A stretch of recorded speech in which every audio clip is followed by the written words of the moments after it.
The airport was buzzing with the usual pre-boarding chaos. People shuffled through security, carried coffee cups and suitcases, and made phone calls before takeoff. In the midst of all this, an elderly man named Mr. Howard Langston walked slowly toward Gate 12. He wore a simple cardigan, beige slacks, and glasses that slid down his nose. In one hand he held a leather bag, worn with age, and in the other his boarding pass. Nobody recognized him. He looked like someone's grandfather on a routine trip. As he boarded the plane, he politely asked a flight attendant for assistance with his bag. She gave him a cold look and nodded without moving. Another passenger ended up helping him. Howard smiled and thanked him with quiet dignity. He made his way to his assigned seat, 12A by the window. As he settled in, a young man approached, claiming the seat was his. Howard showed his ticket calmly, but the man became louder and more aggressive. The flight attendant rushed over and sided immediately with the younger man. "Sir, if you're in the wrong seat, we'll need you to move," she said firmly. Howard tried to explain, but she wasn't listening. Soon, a second flight attendant joined in, and whispers spread among the passengers.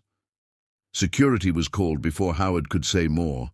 Within minutes, 2 TSA agents arrived and asked him to come with them. He stood up slowly and followed them without protest. The entire plane watched in confusion as the old man was escorted off.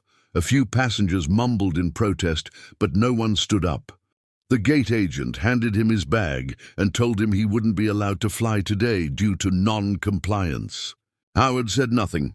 He took a seat just outside the gate, took out his phone, and made one brief call. "Yes," he said quietly, "it's time. Pull everything." The person on the other end didn't question him. The call lasted only 20 seconds. Howard then slipped his phone back into his pocket and sat back in silence, watching planes taxi outside the window. Back inside the plane, some passengers whispered about how the elderly man had done nothing wrong. One woman even tweeted about the incident, posting a picture she had taken during the commotion. "This old man just got kicked off our flight for no reason. What is wrong with this airline?" Elsewhere, at the headquarters of the very airline, a notification popped up on the CEO's dashboard. A massive investment withdrawal had just been triggered, $4 billion, removed from the airline's accounts and assets. Confused executives began dialing numbers and calling emergency meetings.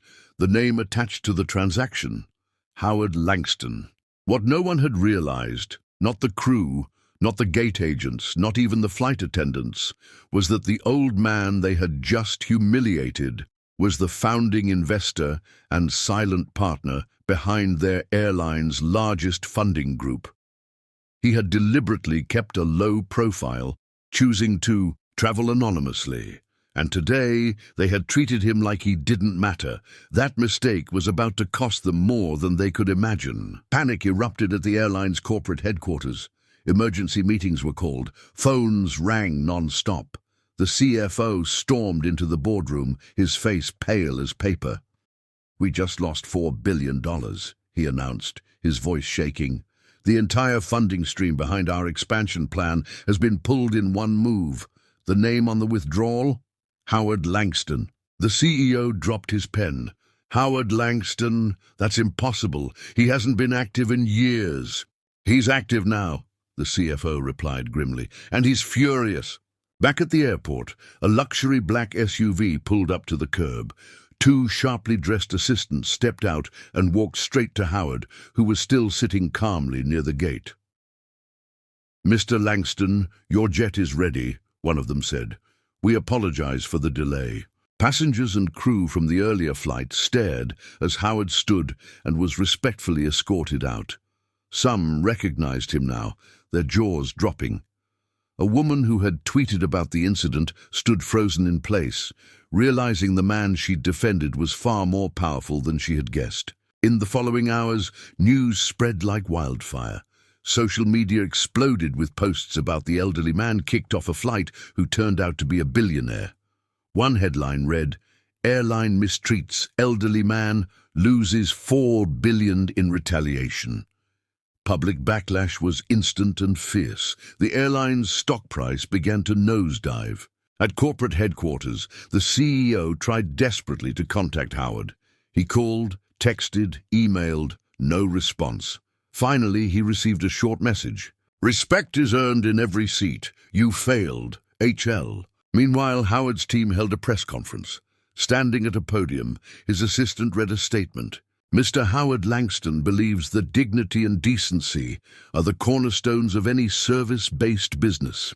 Today, those values were forgotten. He is redirecting his investment to airlines and companies that prioritize humanity over hierarchy." The impact was seismic. Other airlines took note. Employees were sent back to customer service training overnight. Executives resigned. Heads rolled. The airline in question launched an internal investigation, but it was too late. The damage was done. Days later, Howard appeared in a televised interview. He spoke softly but firmly. "I didn't want anyone fired. I didn't want revenge. But I did want to remind people that kindness isn't optional. If a company can't treat a stranger with basic respect, it doesn't deserve your loyalty or your money." The interview went viral. Millions watched, and in a surprising twist, the flight attendant who had been rude to him came forward with a public apology. She admitted her mistake and said she had learned a life-changing lesson. Howard accepted her apology, showing the same grace he had when he was escorted off the plane. The story became a modern parable, told in classrooms, in boardrooms, and online, about how the smallest actions can have the biggest consequences, and how a quiet man with nothing to prove reminded the world that real power doesn't shout. It simply walks away and takes $4 billion with it.